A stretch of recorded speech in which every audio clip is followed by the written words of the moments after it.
Good morning, boys and girls. So I'm going to read another story from you. Of course, we know we're in our fantasy and fairy tales, okay? And this is coming from the book I showed yesterday or the day before, Brave Red Smart Frog.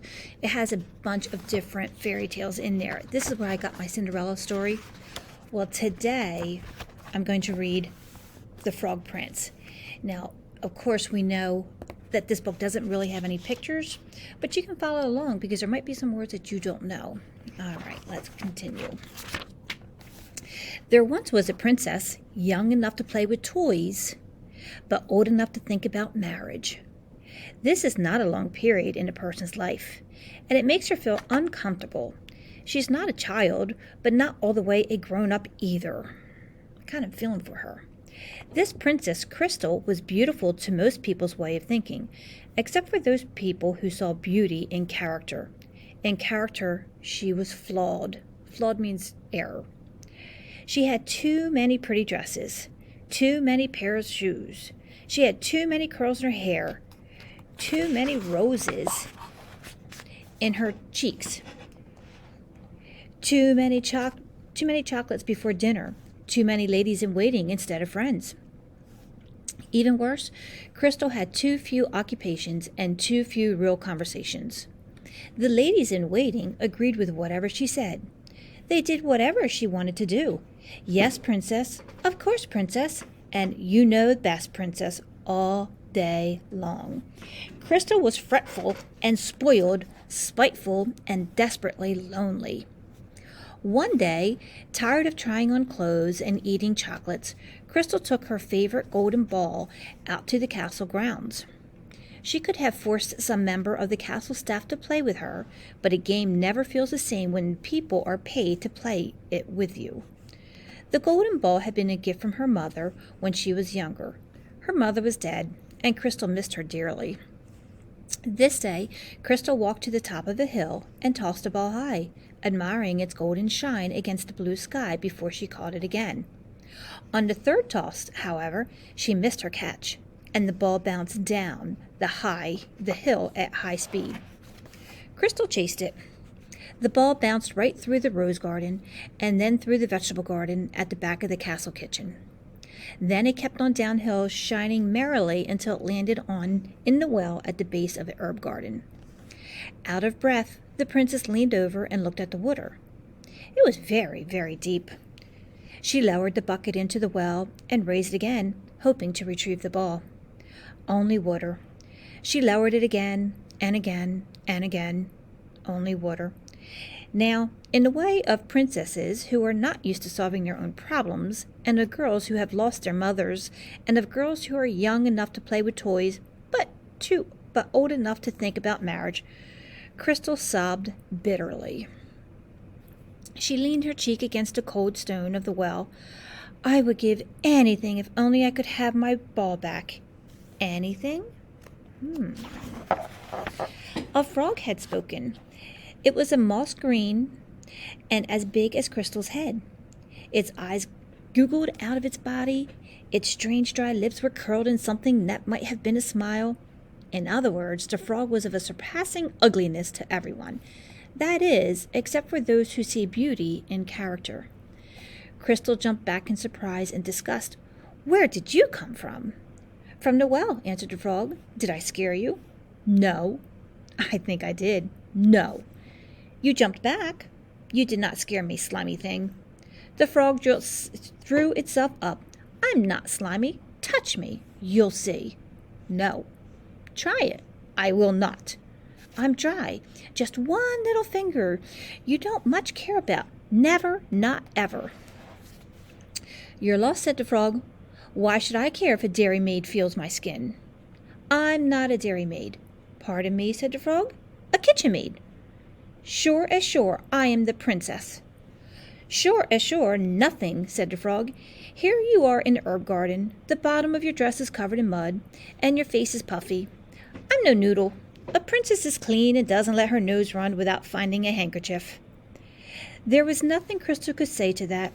She dug in her pocket, found a handkerchief, and wiped her nose. I lost my ball down the well, she told the frog. I'll give anything to get it back. Anything? Anything, she nodded. Well, what you have to give is considerable, if you really are the princess, said the frog. I am the princess. Maybe. She flicked him with her finger. I am, you know. You know it. Only maybe. She flicked him again. You touched me, croaked the frog gleefully. You said never, not ever, and still you touched me. Only to flick you, said Crystal. The frog turned around and hopped along the edge of the wall. You don't want me to get your ball for you then. But I do, Crystal followed him. Pretty please? My woody friend, get it for me. I promise I'll reward you however you please. The frog disappeared down the well in a series of long hops, his suckered feet sticking to the stone. After some time he reappeared holding the golden ball in his lipless mouth. You've slimed it, said the princess, taking it from him. Then she ran away laughing with never a thought of keeping her promise. It's not a good character trait. That night, Crystal had dinner with her father, the king. As usual, they sat at either end of a long table in an enormous hall. They ate from silver plates and drank from golden goblets. Crystal told her father about the ball and the frog, but after that, there wasn't much to say. There never was. After the servants cleared the plates and set down desserts of strawberries and cake, a rap sounded at the door that opened on the kitchen garden. Crystal went to it, and there sat the frog, round as a donut and 10 times his size. He hopped into the dining hall and over to the princess's chair. Lift me up. I'm not lifting you up. You came to dinner uninvited. I did you a kindness. You owe me a reward. You left without paying it, said the frog. Lift me up. Crystal reached down and grabbed the dry but definitely warty frog underneath the belly. She hoisted him up and set him on the table. This is the frog who helped me get my ball back, she explained to her father. He's come to claim his reward. If you promised a reward, you must pay it, said the king. What does he want? I want only this, said the frog to Crystal. To eat with you at your table and to sleep with you on your pillow. Oh, no. Oh, yes. Ask for diamonds. What would I do with diamonds? Then ask for riches. What would I do with riches? Then ask for a pond with lily pads and 1,000 thanks, said Crystal. I do not want a pond, said the frog. I want company. You do not. I do. If you will not take diamonds or riches or a pond, then you must pay the reward, he asked, said the king. You just want to slime up my table, said Crystal to the frog. You want to get your horrendous froggy tongue all over my slice of cake. A little cake would be nice, thank you, said the frog. You can put some here in that saucer for me. Then you won't get my frog germs. I still have to look at you, said Crystal. But she cut a generous slice of cake, put it on the saucer, and added several strawberries. The frog shoved his face into the cake and ate everything with enthusiasm, even the little green leaves of the strawberries. Crystal, who was used to formal table manners, found herself smiling. They talked about stories she'd read and adventures he'd had about cake and music and bird songs. That night the frog slept on Crystal's pillow. Stop breathing, said she. You're breathing too loud. You stop breathing. No, you. No, you. You smell like a frog, she complained. You smell like a human, he complained right back, and your hair takes up too much room on the pillow. At least I'm not bald and warty. I'm good looking to other frogs, said the frog. Other frogs find me very attractive. Why are you even here then? Why would you want to be here with me?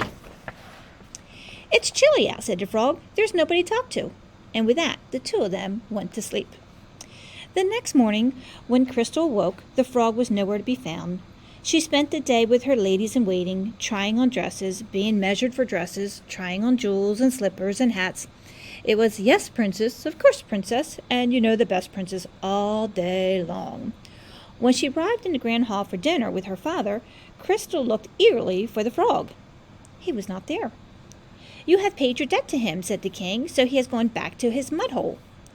At this, the princess felt heavy and sorry for herself. The meat tasted like cardboard, the roasted apples were sour, the potatoes dry and mealy. She thought of the frog with cake on his bloated froggy face, and felt that dinner with her father was even duller than a day with her ladies-in-waiting. She jumped as soon as she heard a knock at the door, and when she saw the frog upon the doorstep, She picked him up gleefully and kissed him on his dry, bald, warty, froggy head. She was so very glad to see him. Now, some kisses break enchantments, and other kisses begin them. We've heard those words before in another story, boys and girls. Crystal's kiss was the first kind, not the second. As soon as her lips touched the frog, he wrenched out of her hands, and before he hit the ground, he was transformed. What is he? Before her stood a tall, broad-shouldered man, just a little older than herself, not froggy in the least.